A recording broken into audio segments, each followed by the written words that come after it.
I think a lot of it depends on where you sit. If you're obviously a manager or an owner of a company, you have to share those expectations. It's unreasonable for you to get upset at people that are working for you and not share what those expectations were that they're not meeting. Welcome to the My Future Business Show, where we get you in front of your best audience and keep you there. Not only are we interviewing the biggest names in business to help you become even more successful, we're inviting you to book your spot on the show to help you grow your business. So at the end of the call, make sure you fill in the interview application form at myfuturebusiness.com/interviews. Hi, and welcome back to the My Future Business Show. My name's Rick Nusky, and today I'm going to be talking with the wonderful Mr. Ben Winter about expectations. Welcome to the show, Ben. Thanks for having me. It's absolutely my pleasure. Now, you and I were just touching on expectations prior to the call, and it's something that I don't think it is explored deeply enough. And you've decided to spend your time, taking a very deep dive look at this. But before we jump into that part of the call, Ben, it's customary for me to learn a little bit more about you and share your background, your personal life, I guess your hobbies with the My Future Business audience before we jump into the call. Would you mind sharing a little bit about yourself with the audience? No, not at all. So my background's pretty wildly diverse. I spent about 9 years in the corporate world doing some mind-numbing stuff. So I'm not going to get into that because that was kind of my last life. And then when I left that corporate job, that's when I started to explore various things like entrepreneurship. And I had been doing improv for a little while, but I've been doing improv for over a decade now.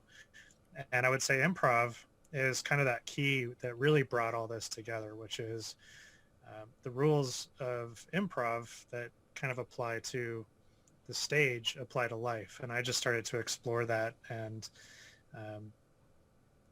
got into teaching improv for businesses and individuals, and then just sort of expanded there from writing a book about it to writing more about the expectations piece, which we'll get into. Yep. And so other than that, I've, traveled to many exotic places around the world. I've done so many things in the last 10 years. It's just, I look at it and I'm like, I'm jealous of that guy who got to do all those things. Oh, it's wonderful. And I have to remind myself I was the guy that did those things. I wonder, Ben, has travel given you a new perspective, a wider perspective of your own life? Yeah, absolutely. Mm-hmm. One of the things that I've done a lot of in my life is personal growth, and that's more or less awareness training. It doesn't matter what personal growth you do or who you get it from. It's at the end of the day, you get to see yourself, you get to become aware of yourself, and that's what really kind of explores. It's a way for you to reflect on yourself and see what you've done, haven't done, what you want to do, and what's held you back. So, Yeah, it's amazing. Before we go into, I guess, the core of the core, I'd love to talk a little bit about your time acting as well as even being in a movie. That's big news. Tell us a little bit about that. yeah, so part of doing the improv is I just kind of put myself out to those communities in Denver, Colorado, and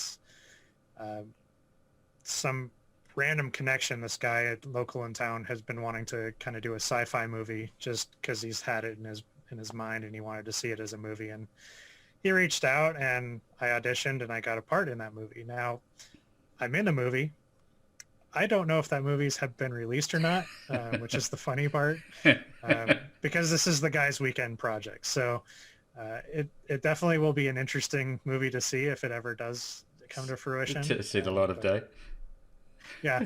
And the funny thing is I've seen some of the video from that, and I have to say it's the worst acting I've ever done in my life. So I've learned a lot from it. And but it's helpful because it got me to think a little bit differently when I've done plays with friends and other people around town that have either written plays or directed plays. And so it's been a lot of fun. I love entertaining people, love being on stage. So I love this story already. It's going to be a fascinating call. I wonder when you have your downtime, your personal time, do you enjoy hobbies? Is there something else that you like to do? Do you like sports or anything? I'm actually kind of a big fan of indoor lacrosse when I can go see it. it's not one of those things that's happening right now. Hmm. And I have an 11-year-old, so he takes up a lot of my Your time, time. Yep. and he is in sports and playing sports. So half the time I'm just kind of a taxi driver, but I get to at least watch the games, so it's fun. Thank you. Thank you so much for sharing. I know that having children, and I think it's probably a good segue, is that they seem to set expectations for you as well as themselves. I wonder if we can start there and talk about children and expectations, and then go into how you came about writing your book. Yeah, sure. What do you want to know about kids and Well, expectations? I have my own children, and I think to myself, they come to you and they have this expectation that everything's going to be laid out in front of them. And I wonder, is this something that this idea of expectations is born from a young age, and do we carry it with us into our adulthood? Oh, absolutely. So expectations actually come from how we're raised, Hmm. mostly from our parents and how they view the world and how they act with the world, but also from school, from friends, from society that we grow up. And so if we're constantly seeing um, food in the pantry, food in the refrigerator, then we expect as we grow up that there's always going to be food in the pantry and the refrigerator. It's an expectation that we don't even think about most of the time. And it's not until we're like, oh, I've got to run to the store, or somebody forgot to get something from the store, that we kind of start to realize, hey, I was expecting that to be there. Yeah. And so most of our expectations are absolutely healthy. They're good for us. And we just don't think about them most of the time because they are inherent to our daily lives. We go to bed at night expecting to wake up in the morning. Hmm. So kids absolutely learn from their parents and their surroundings what life is supposed to be, and that creates those expectations. Yeah, I know that you've really honed in on this particular field. It's not one that I've spoken about much on the hundreds and hundreds of times that we've had conversations on the show. It's very unique.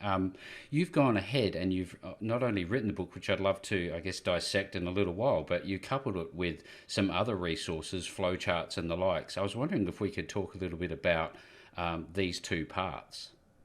Yeah.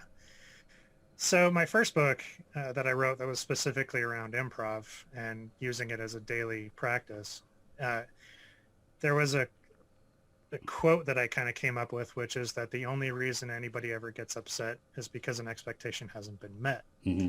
And so I started to explore that after writing that book. And I figured, okay, so if you're upset, what do you do about it? And so I kind of created a flow chart that really kind of tackles an emotional problem mentally.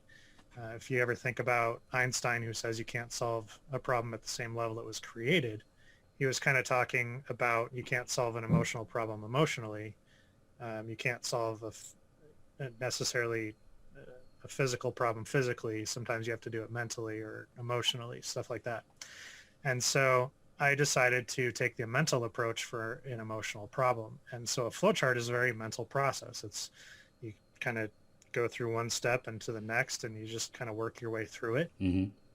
And eventually you come out with a point where you can kind of take that upset moment and turn it into something else. And from there, it was pretty simple of like, I need to create a book about this that really kind of defines expectations, where they come from, how to work through them, and so on and so forth. Do you find that it's like an arduous task? Is it a long journey? How quickly can we turn the ship around if we're going through these expectations that are not met and we want to change it? Yeah, just like any other new thing in our lives, you have to practice them. So it can be very instantaneous once you've practiced enough, and other times it requires talking to other people. And so it can happen very quickly. It could take a long time. If we have an expectation that's so ingrained in our system that we're just automatically triggered by it every time something happens, it might take many, many times of that trigger to do something different, to take that moment and say, I need to not respond the same way. Need to change it up a little bit. I'm wondering if we can take a bit of a journey through your success improv business and look at that and see how that relates to expectations and what you're doing in there. Mm-hmm. Yeah, so Success Improv was kind of the company that came out of the improv training the improv book that I wrote. Mhm. And the best way to put it is that we live a life of improv. We don't wake up with a script next to our bed, and even if we did, we couldn't memorize the entire day. And there's no way that everybody else would stay on script. You wouldn't want to So, do that anyway, would you? oh no, it would, unless we could all speed read and memorize like nobody's business. I mean, that would be great, but um, you'd also know what was going to happen during your day, and that's not any fun. So uh, it really came down to taking those rules of improv that apply to stage improv and bringing them down to the masses, to the people that live a daily life, to that work together with a team, that have a family, any kind of relationship, and utilize those tools and techniques of improv to really thrive in the world and have a better life. So Success Improv is really that particular business. And unfortunately, it's a little harder to do right now with the pandemic and the world we live in. Oh yeah. But when we can do them and do team building and other training with businesses, it's just so much fun and people get so much out of it. This, like you're talking here about it being a mindset, it's a shift in thinking. As you, I guess, you hone your skills in this area and you become more aware, does your intuition improve? Do you become, I guess, one step ahead of the pack in terms of, hey, look, I know that this is what I used to think like, and then you, I guess, avoid that disappointment? To some degree, absolutely. It's funny when I'm in a room of people with maybe 30 people in the room, somebody will say something, and because I've done improv for as long as I have, I can think of 3 or 4 different things of how I would respond or how I interpret what they say. And a lot of times I go to humor because that's the background I have with improv. Yep. And so I might snicker when somebody's saying something because I just had this wonderful screenplay that just went through my head.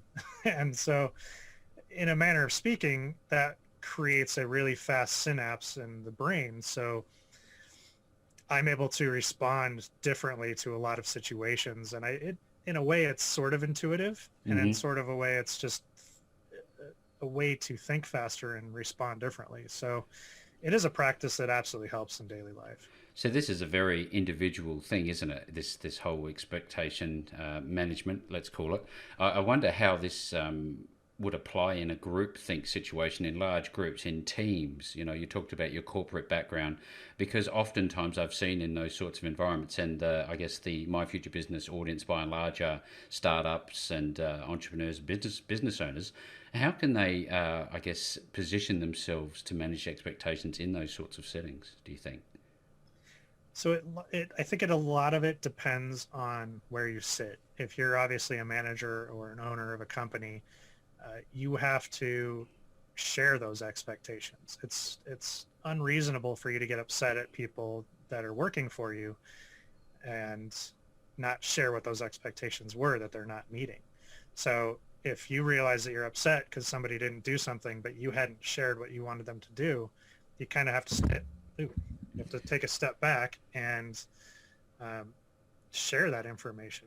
It's called communication. And we kind of suck at that these days in society, but it's called communication at the end of the day. And if you're on the other end, if you're an employee and you have expectations of management, well, you kind of have to take that risk and go talk to them and say, hey, I'm uncomfortable, or this is something I've been thinking about, or what do you think about this? And sometimes it's the approach in that communication that has to not be so confrontative. Confrontational? Confrontational, thank you. Trying to make up words all of a sudden. It's okay, we're improvising. Exactly. So you don't want to create confrontation. It's more of education, like, hey, here's how I'm feeling, here's what I'm thinking. What are your thoughts on that? How do you feel about this? And it's almost in a negotiation process at that point. And if your boss is, sucks, then you now have to manage that expectation of, okay, so I have a boss that's not going to be helpful. What can I do about that? And so it becomes an internal discussion, internal communication of how to best respond in the future. I heard of this locus of control. So this is about looking inwards as much as it is about communicating with those around you, isn't it? Oh, 100%. I would say most of the time when we're upset at an expectation not happening, we didn't even know we had the expectation to begin with. Yeah. So most of the time we can stop right there and say, okay, I didn't know I had that expectation. Let me explore it. Where does it come from? Is it reasonable? And all the various questions that are going to take you through the process that really just kind of, okay, that's not a reasonable expectation. That came from my mom 23 years ago when there was no internet or, whatever it may be. Yeah. So now I have to think differently. I can change the narrative for myself, and then I can communicate that effectively with those around me or even with yourself. Yeah. Because oftentimes we get upset at ourselves for not doing that thing we said we were going to do. I'm going to go to the gym today. Oh, I didn't go to the gym. So now it's like, well, have a little conversation with yourself. Is the day over? Can you still go to the gym? There's Do you still work time. twice as hard the next day? Yeah. You communicate with yourself sometimes. And I'd like to explore your day because I think as a practitioner of this field, I might wake up of a morning and I might feel a little bit under the weather, and therefore my perspective of the world around me might be a little bit shadowed by negativity or whatever. What do you do to prepare yourself to accept and prepare for a good day, let's call it, in terms of managing expectations? Is there well, I've something kind you of, do? I think overall, because I've been practicing personal growth and self-awareness and everything for so long, I just wake up expecting to have a good day. And it's okay to have that kind of expectation.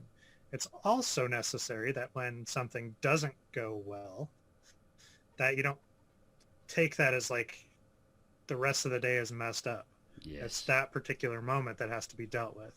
So I can still have a great day. I can deal with what's happening in front of me and then move on with it. And yeah, there are days, I'm not perfect. Nobody is. Nobody There are is. days where I'm like, I want to go to bed at 3 in the afternoon and not wake up. It's fine. But then I typically will do something different because again, if it's an emotional issue you're having, go do something physically, go meditate, AKA something spiritual, go write down a list, do something mentally, physically, or spiritually to get out of that emotional state. And a lot of times just going on a walk or going on a bike ride switches the whole mood. Yeah, thank So you. Um, yeah. this is a great conversation. I'm really loving it, taking a lot of great content away from it. I sit here and I think to myself, well, I've got my hands on your flowchart, but I don't know how to use it. What am I going to find when I get access to this? So a lot of people say you shouldn't be upset. Being upset's a horrible thing. I actually say go ahead, get upset, Hmm. because that is the point in time that you can actually change everything. You can use that, and that's where the flow chart starts. Is you're upset, so you kind of walk through the flow chart of, okay, I'm upset. Um, did I know that I had this expectation? Well, okay, if I did know that I had that expectation, then you start walking through that particular path. And if you didn't know you had the expectation, which is more often the case, you have to take that step back and explore where that expectation is. And sometimes that's all that's necessary to shift everything. And it, again, it's just a practice, something you have to do on a regular basis. So every time you're upset, just have that flow chart sitting out, have it on the wall. I sit in traffic and I get upset and it's completely unreasonable for it. And I go through the flow chart mentally and I'm like, is it reasonable? No, it's still not reasonable for me to be upset at traffic. It never will be. There's no way I can communicate with millions of other people on the road, and there's no way that I can negotiate with them that we're on the same page. So I have to just let it go at that very moment. Yeah. And when I get upset at traffic, it lasts a few seconds now instead of the entire drive. So This is about remapping your mindset, isn't it? You can retune and refocus when you're in these pinches. Let's call it traffic in this case. yeah, absolutely. And one of the ways to rewire it is getting back to that communication piece that we also desperately need in our lives. Um, if other people are not meeting your expectations, most of the time it's because you never shared those expectations. They don't know. Yeah, stick with just your relationships at home. If you can make those more peaceful, your life's happier. And how often do we not communicate with those that live under the same roof Oh, and say, hey, I have an expectation about laundry, about the dishwasher, about dinner, about food, about chores, simple stuff like that. Yeah, we may have our expectations of how we grew up about when chores are done and how they're done, but now you're living in a house with somebody else who had a different growth experience where maybe chores are done at different times in different ways, and so you kind of have to maybe talk. yeah, I go. know it's a new thing. It's People are not conceptual used now. to. Come on. Well, it just Yes. sort of, it very much explains, in my own life why my wife and I don't get along occasionally. And it's completely valid, is that she doesn't know what I want, nor do I know what she expects. And just having that chat, sitting down, and I'm a very busy-minded person. I'm thinking fast forward. I'm thinking days ahead, and I'm going through all these different scenarios in my mind. What do you say to people that are like that, that don't live in the now, and they, go off dreaming, as it were? Yeah, well, it's a practice. In the book itself, there's an example of a husband and wife, and the wife says, "Hey, honey, take out the trash," and he's watching the game, and so he doesn't immediately take out the trash. So the expectation is he's to take out the trash, Yeah. but what's kind of missing there is the when and the why, and all the expectations around it, because maybe she just made fish or whatever and threw all the Hmm. fish guts in the trash, and she doesn't want the house to stink because the guests are coming over. Now if she would have said, honey, take out the trash because I just threw fish in there and the guests are coming in like an hour and I don't want the house to smell, Hmm. okay, now you have a clear expectation of what she wants. You At understand. this Exactly, at the same time you could turn around and say, hey, this game is still on, it's going to be over in 20 minutes, can I do it then? And you're having a negotiation, you're talking, you're communicating. I know trash is a simple thing, but if we don't start at the simple things, we're never going to get to the bigger things. So, and again, if you can communicate well within the household, it's kind of a practice that allows you to communicate outside the household. So, for everybody who's listening on the call today, these are foundational steps to living a better life, both personally and professionally, I can well imagine, Ben. Now, I know that you have authored other books. I'm wondering if we can touch on those a little bit. What else have you written about? So the first book is called Living Unscripted, and that one is the subtitle is Life is Improv, Learn the Rules, Be Successful.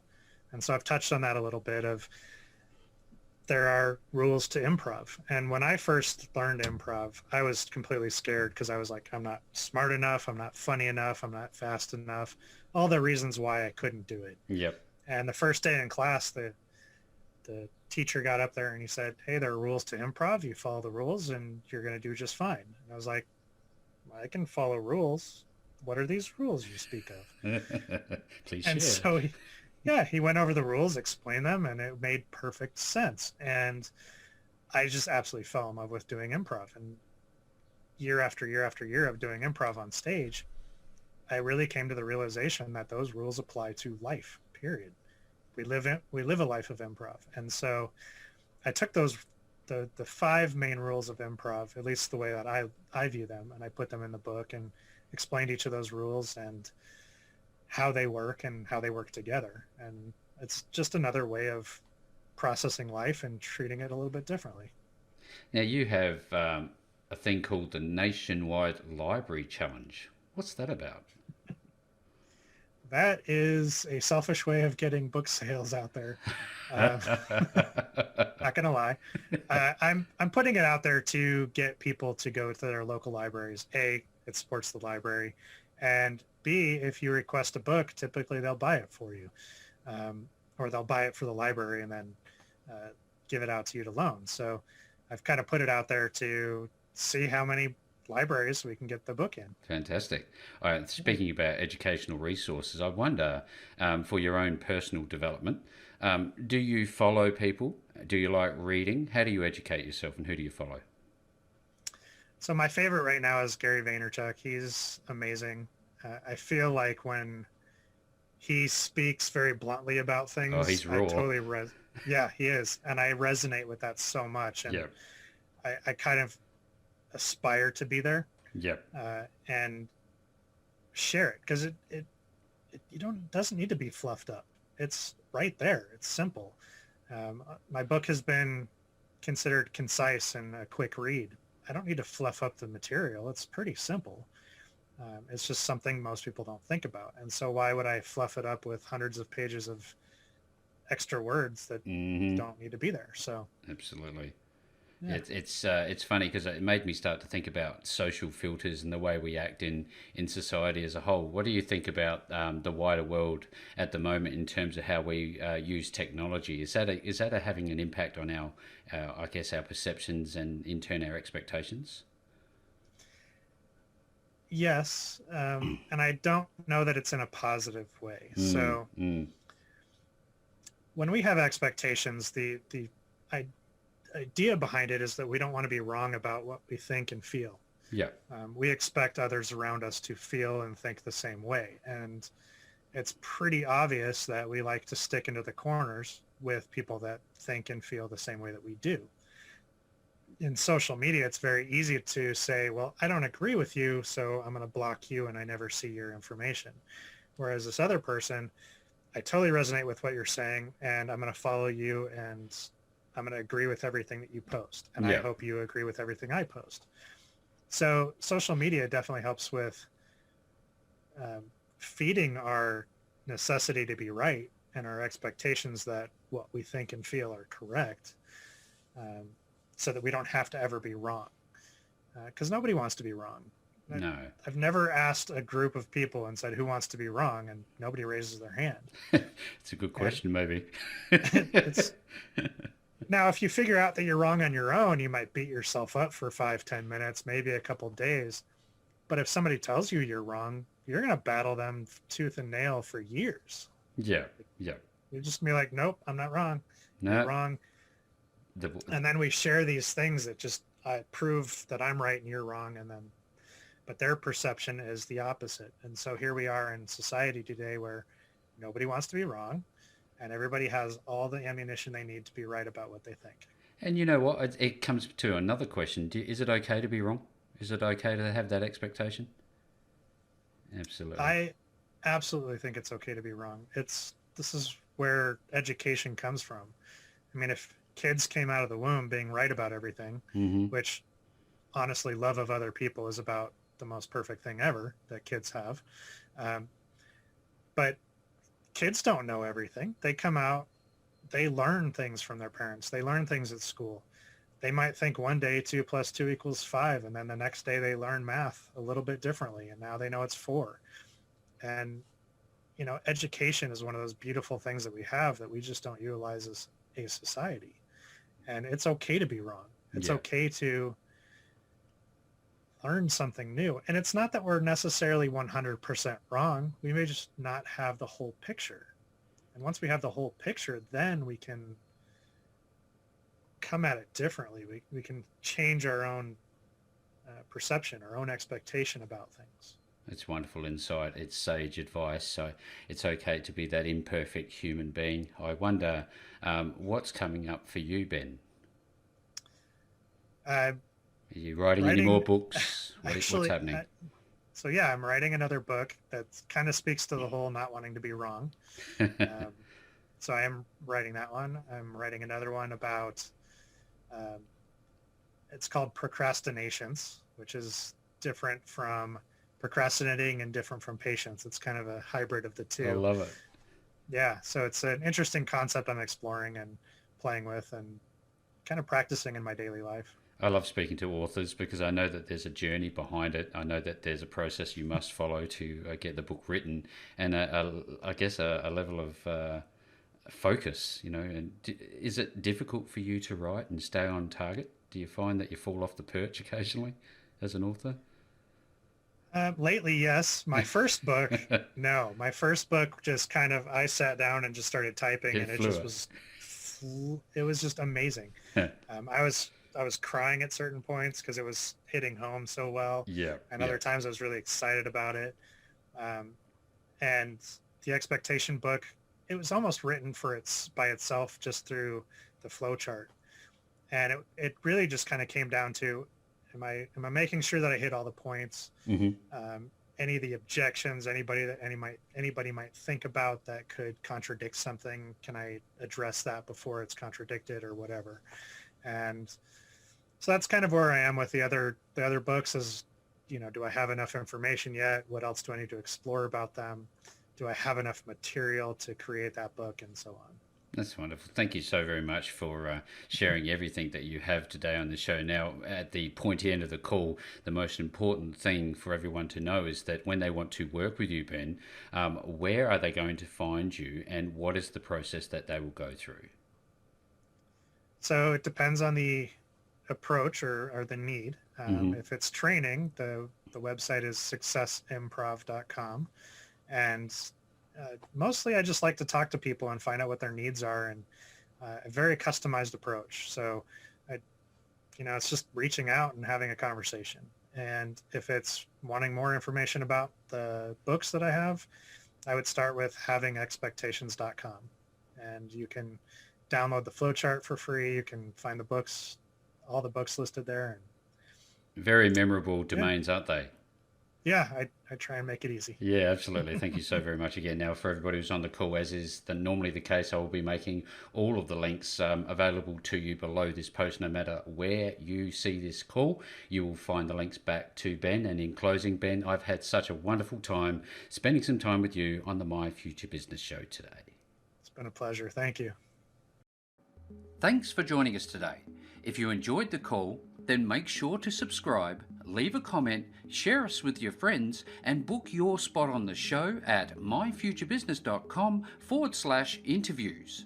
And if you're looking for solutions that will help grow your business, then visit myfuturebusiness.com/shop.